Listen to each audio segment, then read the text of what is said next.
If you are new to the Digimon card game, or if you're interested in what the all-new Ragnaloardmon is all about, then this video is perfect for you.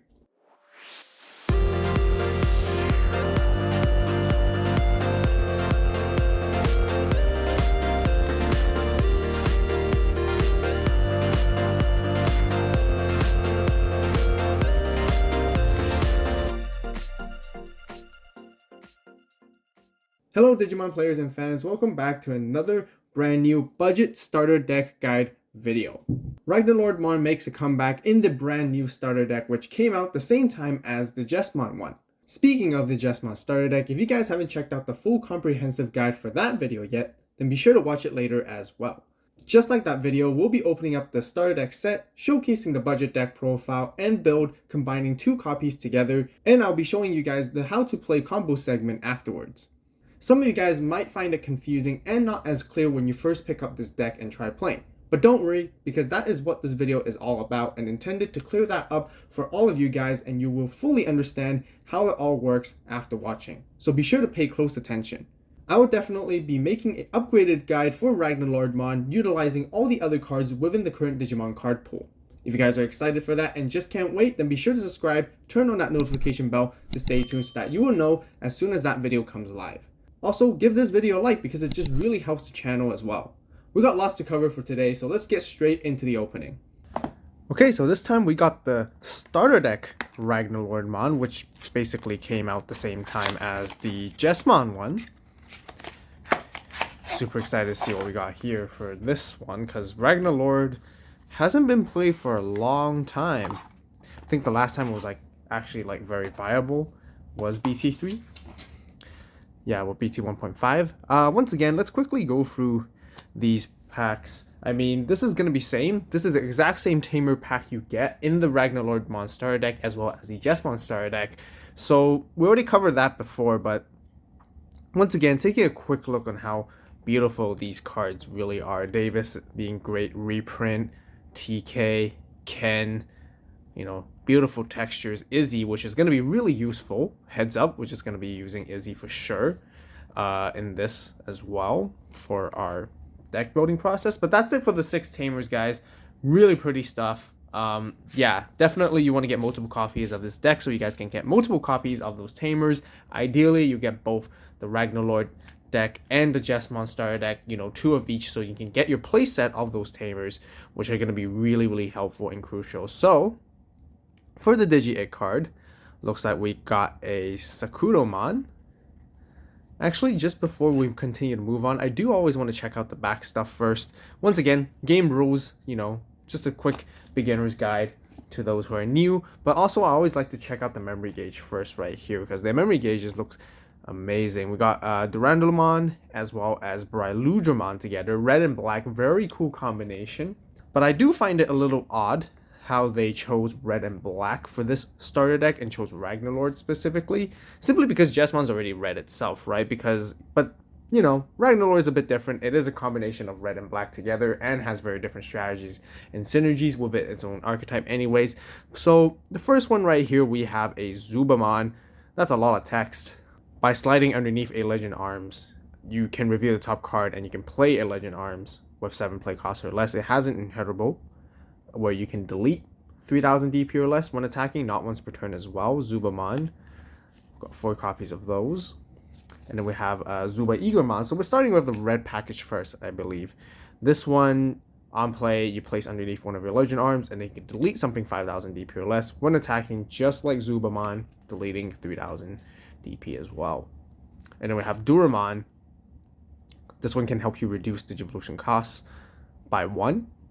And gives you an end of turn DNA. Both these guys, can always be digivolving on top of a red or black. So we have 2 copies of this guy? Yeah, 2 copies of this guy as an uncommon. And already we're moving into our first SR. We have a Durandamon.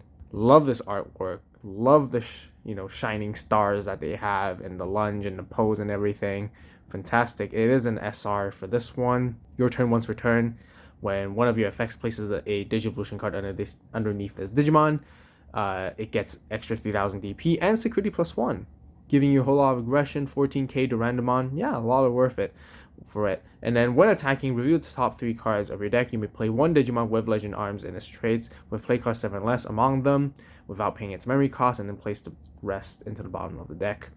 Also gives you an inheritable to your upper end to your level 7. While this Digimon has Ragnaloard, it doesn't activate any security effects on option cards. Basically built-in ADP inside this deck, which is really, really good.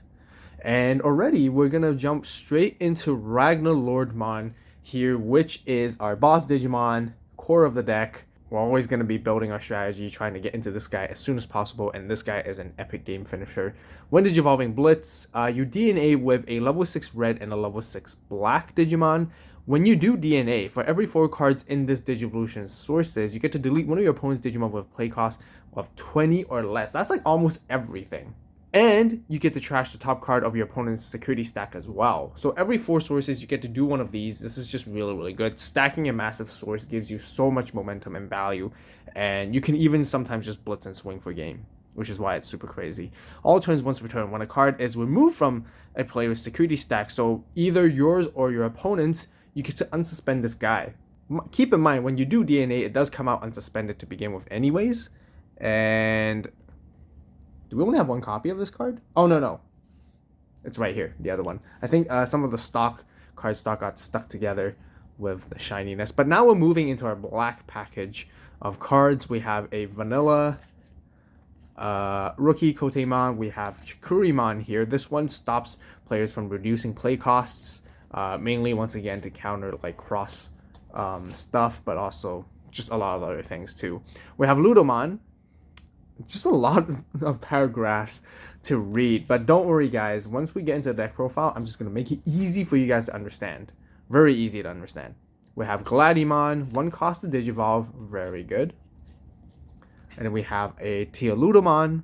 On play, you get to place it underneath one of the Legend Arms, it gets reboot. Also, as an inheritable, it gives, if it's a Digimon that is red or is Legend Arms, it gains blocker. Very good for the archetype. Black stuff that usually does. Blocker is great. We got Nightmon, which is a dual color, 3 cost here. Warrior, 2 copies of those. And then we have a Raiji Ludomon. Straight up can't be deleted by opponent's effects. Also has a end of turn DNA, which is really good, helping you get into your Ragnaloardmon ASAP, which is great. And then we have Brylujamon. I really like the artwork of this one in particular. He looks really cool.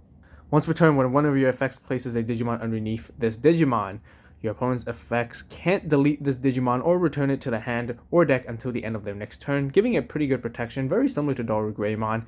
Essentially, revealing the top 3 cards of your deck when Digivolving. You can play 1 Digimon with Legend Arms, 7 cards or less, for free, and then you place the rest of the bottom of the deck, just like Durandamon, essentially. And then this one gives the inheritable of while this Digimon has Ragnaloardmon in its name, or is Ragnaloardmon, it isn't affected by any of your opponent's Digimon. So not affected by effects, which is really, really good. More protection, and we got 4 copies of this because Brylujamon is just a rare. And then moving to our options, we have Direct Smasher.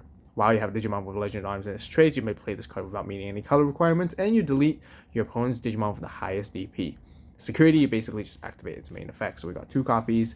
And then moving into our other last of the options, we have the 4 Legends Arms Alliance. Now this card is pretty good, and it's really good actually. It's very essential to the core of the deck, but we'll talk more about it in the deck profile. But really like the art where you can see Commandramon with Zubamon and Ludomon all together. Main, you get to play 1 Legend Arms with 7 cards or less for free, then place this card in your battle area. Delay, revealing the top 4 cards of your deck, and place those cards on top of your deck or bottom, top or bottom, in any order, so you can actually shuffle and choose. And it has a security effect which straight up lets you play a 7 cost or less from your hand without paying any memory cost, and then you place this in the battle area. Basically, you activate both main effects, which is really good. You still get to use the delay later. And yeah, that's basically it for the opening. So like always, since this is a starter deck, with utilizing 2 copies of these together, we're going to be building a fully budget version that is fully optimized just with these 2 decks right here, with so that we can have access to play sets of our cards. And yeah, let's show you guys what we got. Alright, for the deck profile, let's show you guys what we got. As always, starting off with the Digi-Egg cards, we have the 4 copies of Sakudomon. We don't really have any other option, but this is the perfect egg for the deck because once per turn, when you do play another Digimon with Legend Arms and its traits, you gain a memory. We do that a lot in this deck. We do it very frequently, so we do get a lot of value, which is really, really good, and I think this is the perfect egg, even for a regular build of Ragnalord anyways. Okay, so let's now go for our rookies. First and foremost, we have 4 copies of the brand new Zubamon right here. Now, a quick heads up, I was talking about you guys earlier in the opening. There's a lot of text to read when it comes to this, but really, it's very easy to understand, and I'll just describe it to you what it does.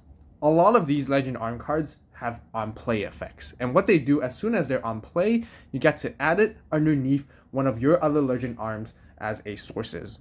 Now, usually the red ones will add underneath a black Digimon, and the black ones will add underneath to a red Digimon. But as long as you have Legend Arms and its traits, you're good to go. And once you've done that, depending on which Digimon you're playing, you'll have a secondary effect after meeting that first requirement of placing it underneath. So for Zubamon in this case, you get to reveal the top card of your deck, and if it's a Legend Arms card, you get to play it with 7 costs or less for free. And then you get to add the rest to your hand, meaning that if you don't reveal a 7 arms card, meaning that if you don't review the matching requirement, you get to add that card to your hand, which is really, really good.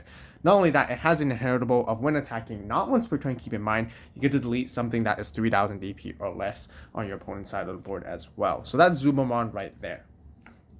Now next, let's talk about the Ludomon. He's basically the black version of Zubamon, like the counterpart. Same, like I mentioned earlier, you play it and you get to slide it underneath a red Digimon this time because it's black, and then a Legend Arms as well. And then once you do so, with the exact same effect as Zubamon, you also get to reveal the top card of your deck, and you get to play it if it's a 7 cost or less, as long as it is a Legend's Arm in its traits. Otherwise, you add the rest to the hand. This one with the inheritable provides your Legend Arms blocker. Really, really good because it's black stuff. Black blockers, big black blockers is what we like to go for. Last but not least, 4 copies of Chikurimon, simply just for a meta call. Lots of cross digivolving, lots of reducing play costs on our opponent's side of things with the matchups. So 4 is really what we want to opt in, and that's basically it for our rookies. Now, keep in mind that yes, the rookie count is slightly low. We could be playing more rookies, but this deck is actually very higher level focused. You want to actually see more of your higher levels, your level 5s and your level 6s, so that you can get into Ragnaloardmon more important. Now, as we're talking about that, let's show you the Digivolve version of Zubamon, which is Zuba Eagermon. Once again, on play, you get to place it underneath a black or a Legend Arms Digimon under its traits to delete a 5000 DP or less. Also, when attacking, exactly same as Zubamon, not once per turn, you get to pop a 3000 DP as well. Lots of lower end removal, which is really good. We have the Digivolve version of Ludomon, Tia Ludomon. Looks really cool here. This one, same on play, placing it underneath a red or a Legend Arms. This time, your Digimon will gain reboot until the end of your opponent's next turn, and giving it its inheritable blocker as well, which is really, really good. Exactly the same as Ludomon. Last but not least, to round off for the level 4s, we have 2 copies of Gladimon. I personally don't really want to play Gladimon and like the whole Nightmon line, simply because it doesn't synergize greatly as well with the entire deck, because they're not really Legend Arms. They can cause you to whiff, but we don't have enough level 4s. This is the reason why I do play at least 2. It is cheap to Digivolve if we ever want to build a stack. So yeah, that's it for the level 4s. Now let's talk about the level 5s, where we move on away from the on-play effects. Now, mostly we have different benefits by playing this. We have first 4 copies of Duramon. We can reduce the Digivolve cost by 1, as long as we're Digivolving into a Legend Arms, which is really, really nice. End of turn, DNAing, so then we can go into Ragnaloardmon. Very, very simple, straightforward strategy there. Then we have Raijin Ludomon. Cannot be deleted by opponent's effects, which is great, and it also provides us the same as Duramon. End of turn, we can DNA, so we can go into a Ragnaloardmon even quicker. Very simple for the level 5s. But now let's talk about the level 6s. We have the 4 copies of, I would say, like our main boss Digimon of the deck, crucially, which is Durandamon.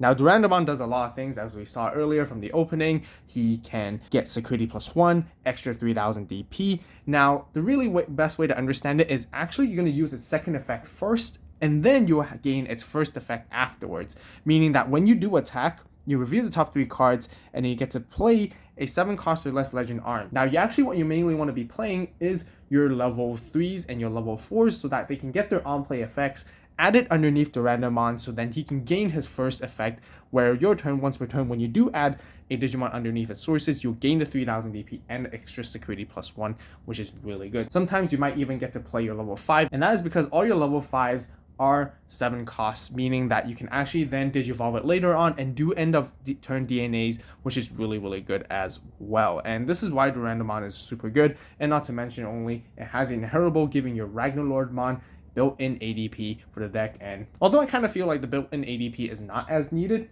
you guys will understand when I show you guys in the combo section, but you know, bonus effects, we'll take it for sure. Next, for our other level 6, we have the 4 copies of Ragnaloardmon. Once again, you just gotta maximize your level 6s as much as you can, so then you can always go into Ragnaloardmon as soon as possible. Now this time, it gives you protection, like I talked about earlier, and you can, when you do Digivolve, you can actually review the top 3 cards and play a 7 cost or less or legend arms, very similar to the Ragnaloardmon, helping you go into Ragnaloard a little bit faster, and gives it inheritable of protection against effects by any of your opponent's Digimon, which is really, really good as well. Very, very simple overall. And yeah, but it is 4 costs to Digivolve, which you might always want to be using your Doraemon to reduce the cost instead. Okay, that's it for level 6s. Level 7s. We have 3 copies of Ragnaloardmon. I want to see this card as soon as possible. I want to see it more efficiently, but not too much where I break, where I then decided 3 copies is really the best way to go. Super, super good card. You usually want to be combining your Durandamon and your Ragnaloardmon together to form into him, and then you get to DNA. You also get to Blitz. Sometimes keep in mind, you might just need a Digivolve for 6 on top of a regular red or a regular black Digimon, and you still gain the Blitz, which is really, really nice, because all turns and once per turn, when a security stack is removed from either player's side, you get to unsuspend this Digimon, which is super good, and you always get to fulfill this. And once again, there's a really cool combo towards the end where you can just simply trash your opponent's security and just simply swing for game, which gives you Gallantmon Crimson Mode vibes, which is super good with Ragnaloardmon. He is your boss Digimon. Super, super good effects. And yeah, I just can't wait to show you guys. But yeah, that's it for all the Digimon. Let's talk about Tamers. We actually play 2 copies of Izzy, as well as 1 copy of the Red Tai. Simply because this is a both black and red deck, we can actually have a lot of synergy with the both. Izzy being the more important and crucial one, simply because he is your memory tamer. We always want to opt into for this guy, but also when we do get to play him, we can review the top 3 cards. If they're all black, we get to gain a memory back, which is very decent. We can actually choke our opponent and manipulate the memory gauge when we need to, or when it comes out from security, he can potentially become a pseudo hammer spark, where your opponent's memory at 0 and you gain that 1 memory, you can pass your opponent's turn, and then you go back to 3. Pretty crazy. Tai is just as my subsidiary as another option instead of playing an extra rookie. He is a 2-drop, which is very efficient, and he gives you extra 1000 DP, which does come in handy. Now, the other reason is because we do play red and black option in this deck, which we will talk about more later on, and having those sources, meeting those color requirements is extremely important. So that's it for Tamers, and as I was talking about, for the options, we have the 4 copies of Legends Arm Alliance. This is a both black and red option, meaning that you have to meet both color requirements in order to actually play it or use it. So main, you may play 1 Digimon with Legend Arms that is 7 costs or less directly from your hand for free. So you're only paying 4 memory, and you immediately potentially get to slap down a level 5, 4, or 3 on the board for free. And by doing so, you can do a whole bunch of combos and plays and effects. Now, its secondary effect, Delay, which is very interesting. Unlike many other delay effects where we commonly play memory boosts, this delay is dedicated for the deck because it lets you look at the top 4 cards. You get to rearrange and plan out your combos for later on, so that you can actually do crazy things and continue to build towards your high-end, upper-end board very, very easily with it. And combinate with the effects with all the other on plays will work very nicely. So yeah, you have to play 4 copies of this card. You definitely want to see this card as often as you can, because it gives you the synergy and the consistency for you to actually get towards your win condition. Last but not least, we have 2 copies of Direct Smasher right here, just for removal, defensive capabilities. We just want to get rid of some opponent's Digimon that's problematic when we need to, kind of like the Gaia Force for the deck essentially, and that's really it. Alright, now that we got the deck profile complete, let's move on to the how to play guide and several combos of how you want to be playing and the mentality that you want to keep in mind when playing this deck. So first and foremost, you really need to identify your situation with the resources you have in your hand. You digivolved your egg, and in the early stages of the game, there's really no point hard playing these guys. They don't provide you value. One of the biggest weaknesses that this deck has is actually search power. But it's also really important for you guys to actually ramp yourselves up where their deck can potentially start popping off. So ideally, if you don't have much things to do, digivolve your Zubamons and stuff. And this is where sometimes the tie comes in handy, because you really want to be juggling between that. You're making sure you have black sources and red sources to help you go into letting you play your option. In this case, at this moment, I have both red, so I don't meet the requirements. So you really got to keep in mind and think about these things. So you want to be digivolving Ludomon instead, making sure that you can play this, but only play this option, the Legends Arm Alliance option, if you do have one of these guys in your hand, right? Because once again, in the early game, you can be playing a Zubamon with its effect. You can be playing a Ludomon. Yeah, but you really miss out on the effects overall, which is not the greatest, but sometimes it's not too bad. You need to plan ahead. Do you want to be playing these guys? Because if you do, then maybe you want to be digivolving them later on top of each other to cycle more cards. If not, and if you have these guys, it's always better value to straight up to play the level 5s too. But the level 5s don't give you a lot of value right off the bat either. So you're always going to have to ramp up and sort of plan accordingly ahead. And like I mentioned, the other things to do is to digivolve in your raising and digivolve as you go. Now, the next key identifier of where you want to be in the game state is whether you have a stack or you have these guys ready in your hand to go, right? Because if you're ready with a level 5 stack, it doesn't matter if it's a black or a red one, you would push it up.